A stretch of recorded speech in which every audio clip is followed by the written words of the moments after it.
嚟到下一集啦，同樣都係我親愛嘅業主同埋朋友誠邀我幫佢放款拍片嘅。咁啊呢個咧同樣都係村屋啊，都係錦田。咁呢個咧就會有自己一個管理嘅。咁啊呢個係要俾管理費㗎。咁我哋而家入去單位睇下佢，佢個單位係有裝修，好靚仔㗎。Go！係啊，嚟到單位內部啦，咁啊同樣都係內置樓梯上天台。嗱呢個咧換咗密碼鎖啊，方便好多啊。嗱呢間咧亦都係有裝修，仲要好靚添。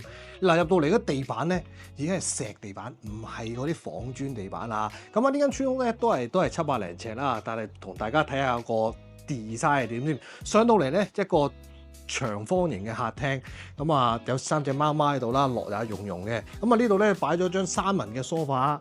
4人都冇問題嘅，前面咧擺翻個電視機位咧，空間感咧都非常之舒服嘅。咁啊呢度咧，嗱我哋嘅身後咧，其實呢度會有個露台位嘅，但係呢個露台位咧就封咗啲玻璃啦，咁啊都有翻啲透光嘅。呢個 area 咧係俾3隻貓貓嘅活動空間。我哋咁樣行過嚟，穿翻過嚟咧，嗱。全部都係貓貓嘅活動空間，呢度咧都仲會有對門可以入翻個客廳㗎。嗱，呢度咧就會擺咗張4人嘅圓台啦，因為咧始終呢個單位咧都係2個人住嘅，張台又唔需要擺到咁大啦。呢度做咗個玻璃嘅空隔牆啦，後邊係個雪櫃位嚟嘅。而呢度咧好得意啊！嗱，點解有個玻璃房咁樣咧？其實啊，一開咗門咧係男女主人嘅工作嘅空間嚟嘅，咁啊喺度可以日理萬機啊咁等等啦，咁啊隻貓入咗嚟抱翻佢出去先，我唔識抱啊！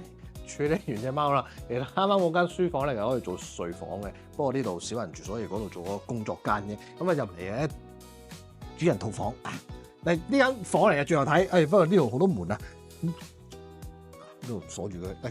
門後邊咧，其實呢度咧仲會有個衣帽間嘅。其實女主人嘅衫都夠擺噶啦。嗱，男主人咧同女主人咧對自己好好啦。呢個廁所空間感咧就非常之大，主要咧都係可能深色為主調啦，都格調啲嘅。坐廁啊、洗手盆呢度咧會有企缸乾濕分離，佢都仲中意浸浴，整咗個日式嘅浸浴池喺度添，空間感啊絕對有啊。仲有個好鬼大嘅採光窗添，個廁所有窗，咁啊舒服好多啦。咁啊睇完廁所咧，我哋嗱一個趟門趟開嘅咧，就係一個主人房啦。嗱呢間主人房咧，呢張床6尺乘6尺 king size， 兩邊床頭櫃，仲有個窗望翻出邊個園景咧，其實都開揚嘅，舒服嘅，有翻啲採光。後邊咧仲會有個3門嘅衣櫃，擺下男主人嘅衫啦，做個按摩椅、梳妝台添。嗱，其實呢度咧，喂，仲有個特色位置嘅。點樣特色？我哋依家即刻內置樓梯上個天台我望嘅，好靚噶。嗱，話明內置樓梯上天台啊嘛。呢度咧樓梯位咧會有個坐嘅位可以俾你慢慢着鞋啦。嗱，呢條樓梯咧好靚啊，我覺得，所以特登影俾你睇嘅，全都係石嘅鋪置啊，非常之揼錢同埋揼心機啊！上到嚟呢個天台位置啦，呢度咧俾隻貓貓啊喺度搲下搲下咁嘅嘢啦。嗱，呢個天台咧非常之正，入嚟參觀下先。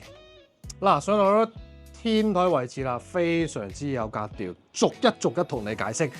周圍咧都係玻璃嘅啦，採光度啦非常之高，咁啊唔需要太大介紹啦。呢度咧就係男主人嘅工作間，咁啊日理萬機啦。嗱，同埋咧呢個天台咧都好有心思嘅，有個電視機，擺咗張好多張凳，應該可能8至10人台啦。呢度咧招呼朋友開下 party， 喺度飲下酒、飲下啤酒咁啊幾正啦。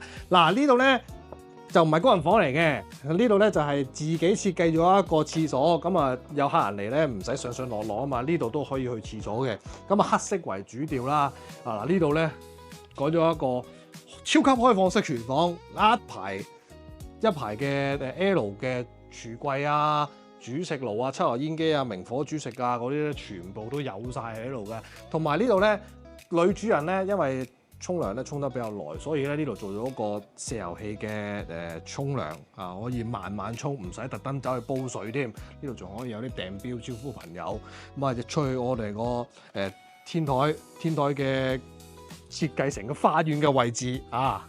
嗱呢度咧右手邊咧會做咗個洗衣房啦、洗衣機啊、晾衫嘅位置就會喺呢度啦。咁啊佢都做咗個人咁高嘅圍欄啦。咁啊隔離咧個私隱度就望唔到你啦，私隱度會高啲。呢度咧戶外空間，咁啊有時咧坐喺度對翻啲雪卡，咁啊招呼朋友嗰時咧，我哋做翻啲 BBQ 啊。其實呢間係咪？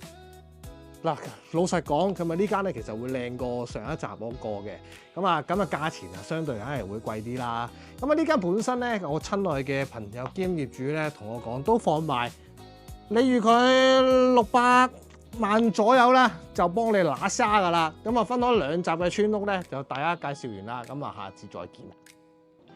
關注加點讚，賣樓唔使煩。